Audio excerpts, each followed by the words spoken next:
Évangile de Jésus-Christ selon saint Luc. Chaque année, les parents de Jésus se rendaient à Jérusalem pour la fête de la Pâque. Quand il eut 12 ans, ils montèrent en pèlerinage, suivant la coutume.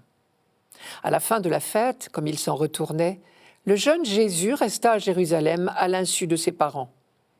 Pensant qu'il était dans le convoi des pèlerins, ils firent une journée de chemin avant de le chercher parmi leurs parents et connaissances. Ne le trouvant pas, ils retournèrent à Jérusalem en continuant à le chercher. C'est au bout de 3 jours qu'ils le trouvèrent dans le temple, assis au milieu des docteurs de la loi.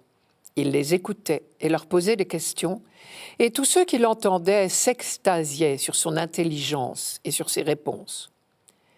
En le voyant, ses parents furent frappés d'étonnement, et sa mère lui dit « Mon enfant, pourquoi nous as-tu fait cela? Vois comme ton père et moi, nous avons souffert en te cherchant. » Il leur dit « Comment se fait-il que vous m'ayez cherché? Ne saviez-vous pas qu'il me faut être chez mon père ?» Mais ils ne comprirent pas ce qu'il leur disait. Il descendit avec eux pour se rendre à Nazareth et il leur était soumis. Sa mère gardait dans son cœur tous ces événements. Quant à Jésus, il grandissait en sagesse, en taille et en grâce devant Dieu et devant les hommes. Tout est étonnant dans ce texte. Le jeune garçon reste au temple, sans se soucier de prévenir ses parents. Eux quittent Jérusalem avec tout le groupe, comme chaque année, sans vérifier qu'il est bien du voyage.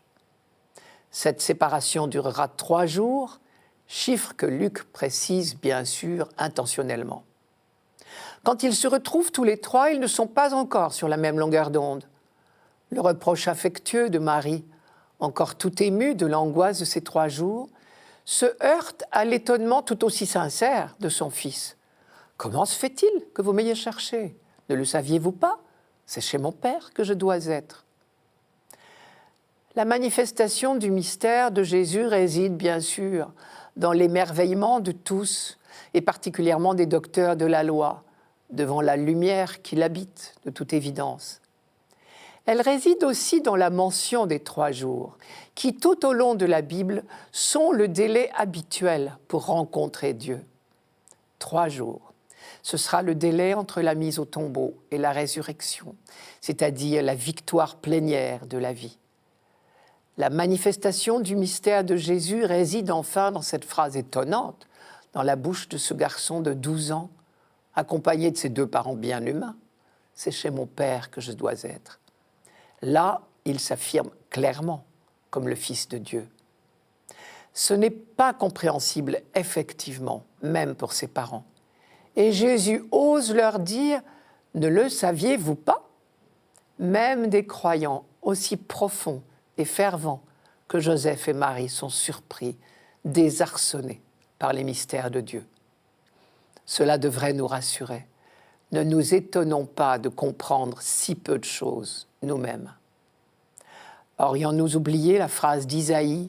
Je vous la rappelle, « Vos pensées ne sont pas mes pensées, et mes chemins ne sont pas vos chemins, oracle du Seigneur. » C'est que les cieux sont hauts par rapport à la terre. Ainsi mes chemins sont hauts par rapport à vos chemins, et mes pensées par rapport à vos pensées.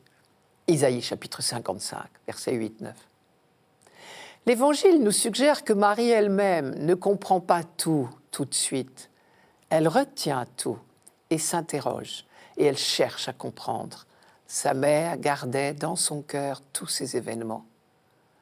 Après la visite des bergers à la grotte de Bethléem, nous lisions déjà « Quant à Marie, elle retenait tous ces événements et les méditait dans son cœur. » Luc nous donne là un exemple à suivre.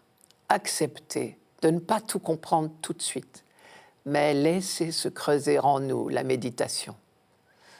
Pas plus que la nôtre, la foi de Marie n'est un chemin semé de roses. Et tout ceci se passe dans le temple de Jérusalem. Luc attache beaucoup d'importance au temple, qui était pour les Juifs le signe de la présence de Dieu au milieu de son peuple. Mais pour les chrétiens, on le sait, c'est désormais le corps du Christ lui-même qui est le vrai temple de Dieu, le lieu par excellence de sa présence. Notre récit d'aujourd'hui est l'une des étapes de cette révélation. Luc pense certainement ici à la prophétie de Malachie. Subitement, il entrera dans son temple, le maître que vous cherchez, l'ange de l'alliance que vous désirez. Le voici qui vient, dit le Seigneur, le Tout-Puissant. Enfin, la dernière phrase du récit de Luc donne à réfléchir. Jésus grandissait en sagesse, en taille et en grâce, sous le regard de Dieu et des hommes. Cela veut dire que Jésus lui-même, comme tous les enfants du monde, a besoin de grandir. Le mystère de l'incarnation va jusque-là. Ce qui signifie, d'une part, que Jésus est complètement homme, et d'autre part, que Dieu a la patience de nos maturations. Pour lui, 1000 ans sont comme un jour, dit le psaume 89. Enfin, on peut être surpris d'une contradiction apparente. Jésus répond à ses parents « C'est chez mon Père que je dois être », pour aussitôt après retourner avec eux à Nazareth, ce qui veut dire qu'il n'est pas resté dans le temple de Pierre. Pas plus que Samuel d'ailleurs, pourtant consacré au Seigneur et amené au temple à Silo pour y demeurer toute sa vie. Samuel a finalement servi le Seigneur hors du temple, en prenant la direction de son peuple. C'est peut-être là aussi une leçon pour nous. C'est chez mon Père que je dois être, veut dire une vie donnée au service des hommes, mais pas forcément dans l'enceinte du temple.